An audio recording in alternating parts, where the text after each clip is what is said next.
Hey guys, it's Alexandra from Buildable Brand. My hair is big and bouncy today, and today we're going to talk about setting up your social account on your Squarespace account. So let's jump in. So now that we are logged into our Squarespace site, we will go to our settings. Now that we're in our settings, in order to connect our social accounts, we have to do that in our third-party tools. So we're going to scroll all the way down to here, click that, and then go to connected accounts. Now, by default, it won't have anything here, and you would just have connect accounts, which you would click here, and it'll pop up this window.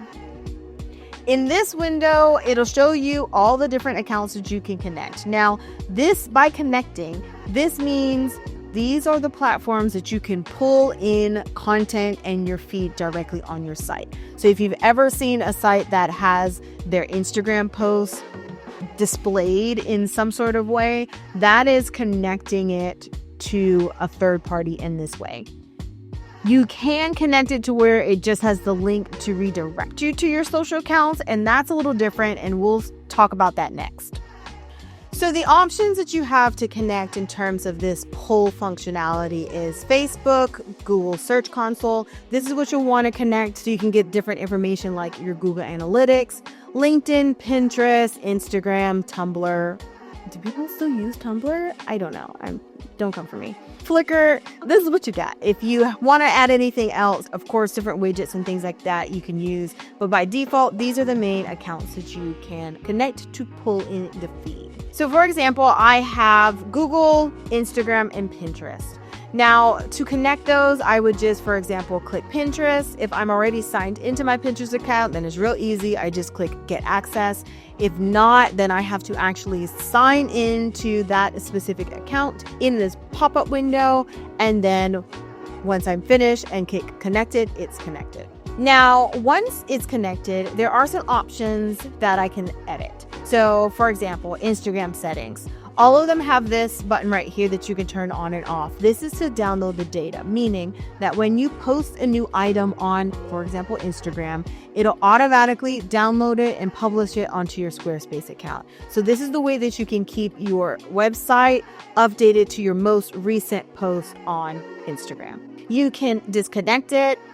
You can reset the data. This is helpful if for any reason you come back to your site and realize that it's not using the most recent post. Sometimes it can just be some back-end issues with it not reading. So if you reset the data, that normally refreshes and helps it connect it again.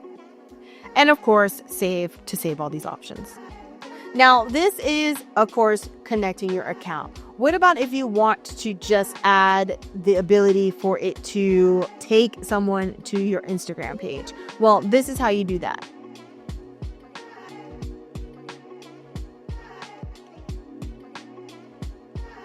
Okay, so I've navigated to a page, and this is just my little test page, so we can take a look at that actual social blog. So now that I'm in my page editor, I will click Add a Block, and I'll scroll down or search until I get to social links. When I click social links, it shows me the social links that I have by default. I double click that, and it shows me all of the content that I already have in my social links. Now, once I do this once, it will auto-populate that same information every time I add a social link. So for example, I already did this when I was adding a social link to my homepage navigation. So it already has my main channels, Instagram, Pinterest, and YouTube. So say I wanted to add a new link and I wanted to add something like my LinkedIn. I'd go to add social link. I paste my LinkedIn URL, click enter. And now it updated with the icon. It'll do this if it recognizes the site.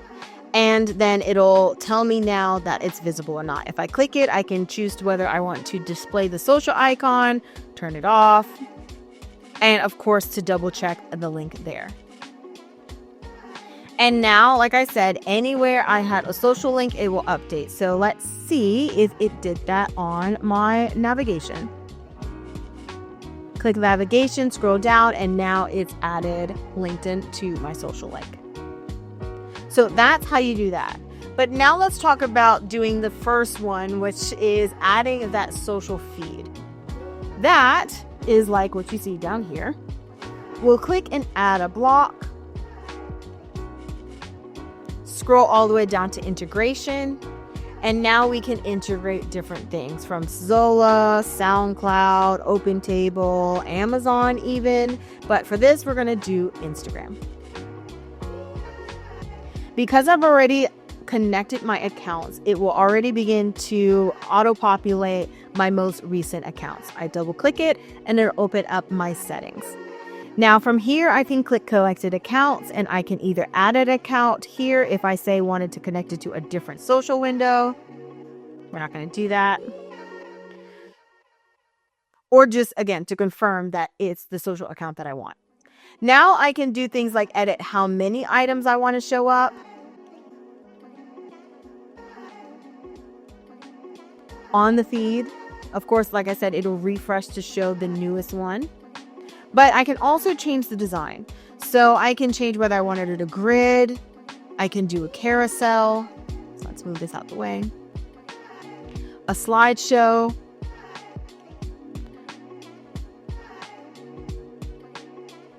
Stacked. There's lots of different layouts, but I think grid and carousel is most likely going to be where you want to stay. So for example, if you want a bottom bar like what I have designed here, go to grid. Change the aspect ratio of how I want these thumbnails to show up. Since Instagram primarily uses the square, for example, we're just going to stick with the 1x1.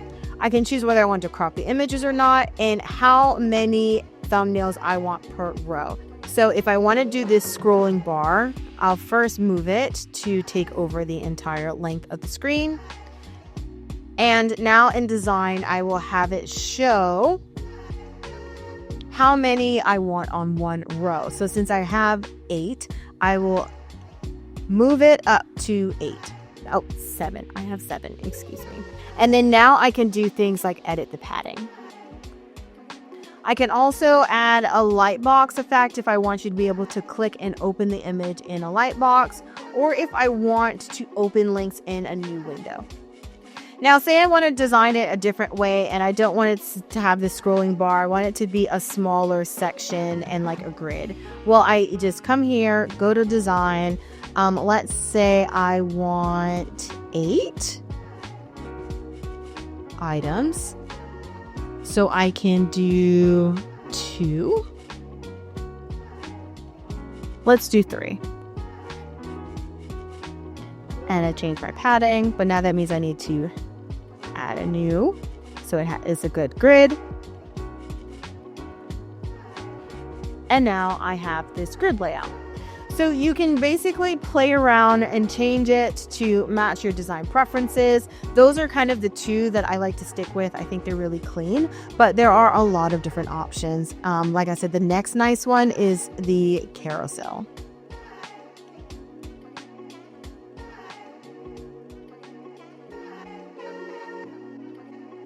With the carousel, you can do things like automatically transition between slides, choose how many seconds before it starts to transition.